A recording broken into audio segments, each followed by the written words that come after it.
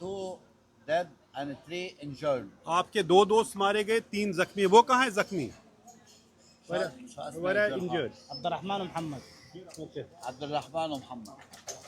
Where was he that time when the bombing happened?